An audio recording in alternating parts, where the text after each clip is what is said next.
Hi, welcome back to my kitchen. My name is Laura and I'm excited today to show you how to make no-bake cheesecake. We have this recipe in our cookbook that we just released, the Davis & Orchards cookbook, and this is just a slightly different version of it. Instead of putting it in a pan, I'm going to put it in jars. I really like that idea because well, if you're going to an appetizer party or you're having dinner, or even if you want to give it as a gift, this is a really fun way of doing it, and that's what we're going to be off to today. So let's start with the base. So the first thing we're going to do is we're going to get 1.5 cups of graham crumbs. Whoops. Let's say that's 1.5 cups.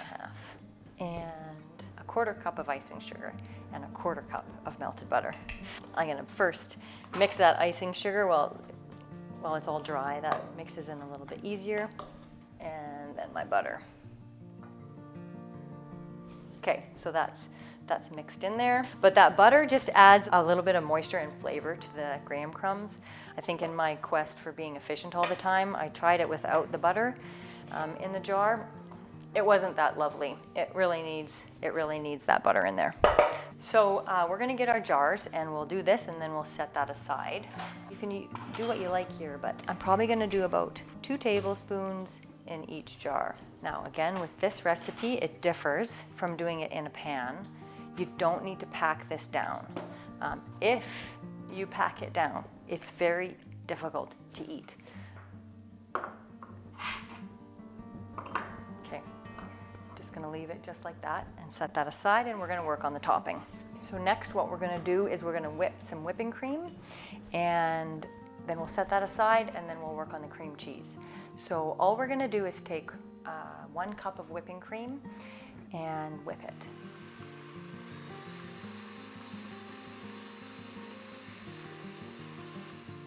Okay, we're gonna set this aside and move on to the cream cheese.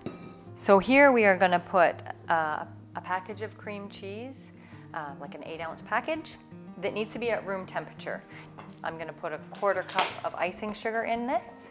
Use the whisk attachment again, and there's no need to wash it in between because it's all going together. So with the icing sugar, beware, don't turn it on too high to begin with. I'm gonna let this just go around a little bit, and then I'm gonna add about a teaspoon of vanilla.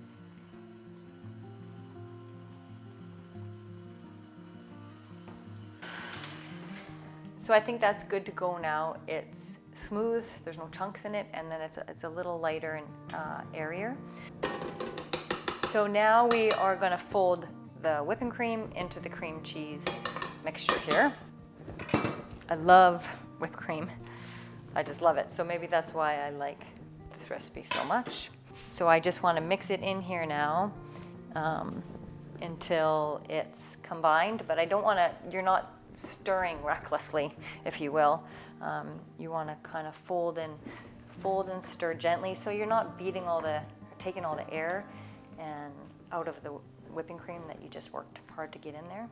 We're going to pipe it into these jars, but I don't have a piping bag. I'm just going to use a regular Ziploc bag and show you how I do that. This helps in particular with the jars so that you don't make a mess everywhere. And then down into one side, so you can kind of see how this is. I'm going to use this as a piping bag now. I'm going to top this with some fresh fruit and fruit syrup, so I'm not making these super full.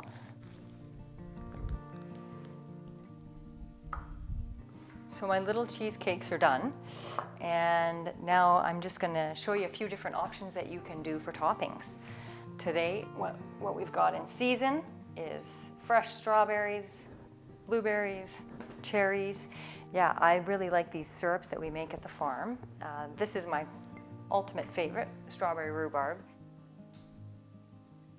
I mean, doesn't that look nice?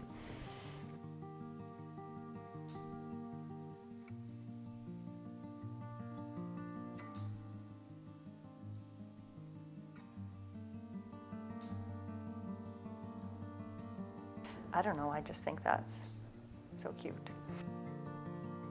So this is a great summer dessert. I hope you enjoyed watching this recipe video today, and I hope you give this a try. I think you'll really like it.